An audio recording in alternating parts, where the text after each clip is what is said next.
Kia ora, and welcome to Thursday's Economy Watch, where we follow the economic events and trends that affect Aotearoa. I'm David Chaston, and this is the international edition from interest.co.nz, and today we lead with news gold has taken off, hitting yet another new all-time record high, as fear stalks markets, and risk is definitely off. But the New Zealand dollar is rising. As we go to air, markets are moving quickly, so this snapshot will date just as quickly. But first in the US, mortgage applications fell 8% last week from the same week a year ago, with the refinance component down a rather sharp 12% on the same basis. These retreats came as benchmark mortgage rates rose 20 basis points from a week ago. The rush by Americans to buy cars ahead of the April tariff taxes delivered a boost to March retail sales that was even more than expected. But without those car sales, March retail was barely improved, and that does not adjust for price inflation, so in volume terms, core retail sales are declining now. That trend will have global implications. And American industrial production rose 1.3% from a year ago, and this does adjust for price changes, so a small improvement. But it did shrink in March from February. Sentiment by American house builders was little changed in March from February, but it is still 21% lower than a year ago and 13% lower than 2 years ago.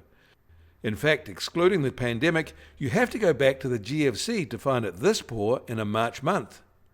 That is not good because this is the start of their spring selling season.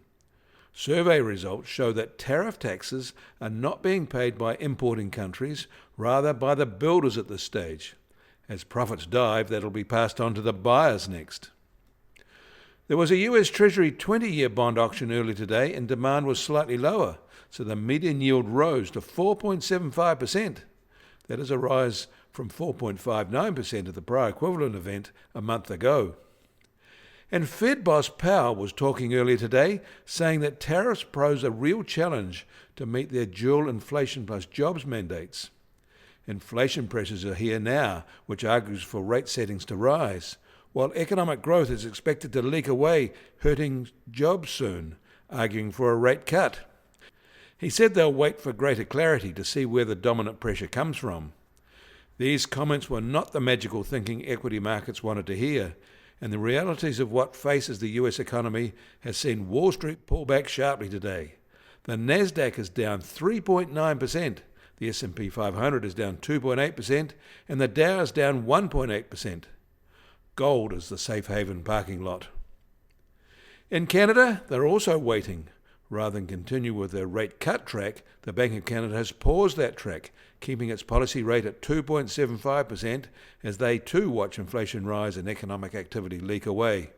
Interestingly, the TSX is only down 0.3%, a hit far less than for Wall Street.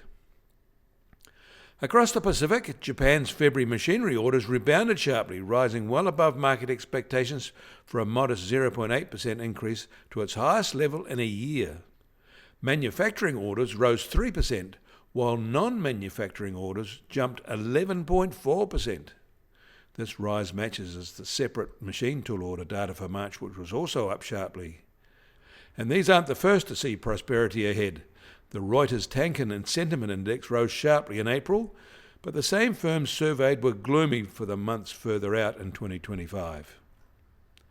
China claimed its economy grew at a 5.4% rate in the first quarter of 2025, the same rate as for the fourth quarter of 2024. They said retail sales are up 5.9% in March from a year ago, better than the 4% in February and the best since December 2023, which benefited from a low base. They also said industrial production was up 7.7% in March, far better than the 5.6% expected and far better than the 5.9% February gain. Electricity production, however, was only up 1.8% real in the year to March. So either they're making spectacular energy efficiency gains or something other than electricity powers their industry, or something doesn't add up. Anecdotal reports from many regions don't paint quite the picture these official stats paint. Meanwhile, Chinese new home prices in March edged lower from February, but there are a range of changes in the top 70 Chinese cities. Still, only Shanghai shows a year-on-year gain. Among the same cities, none show any gain for resales of existing houses, and some declines are now as much as 11%. The US Treasury 10-year yield is now at 4.27%, down another 6 basis points from this time yesterday.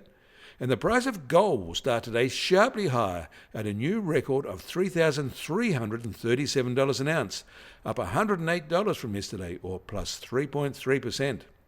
Oil prices have firmed marginally, up 50 US cents from yesterday to be now just over $62 a barrel in the US, while the international Brent price is now just over $65.50 a barrel. And the Kiwi dollar is now at 59.3 US cents, up 20 basis points from yesterday at this time, and still its highest since mid-December. The fall in the US dollar is being embedded. Against the Aussie, we're unchanged at 92.9 Australian cents. Against the euro, we're down 40 basis points from yesterday at 52.4 euro cents. That all means our trade weight index starts today at just on 67.6 and actually unchanged from yesterday. And the Bitcoin price starts today at $83,854 and holding again, down less than 0.9% from yesterday. Volatility over the past 24 hours has again been modest at plus or minus 1.3%. You can find links to the articles mentioned today in our show notes, and you can get more news affecting the economy in New Zealand from interest.co.nz. Kia ora, I'm David Chaston. This podcast will take a break over the Easter holiday weekend, and we'll do this again on Tuesday.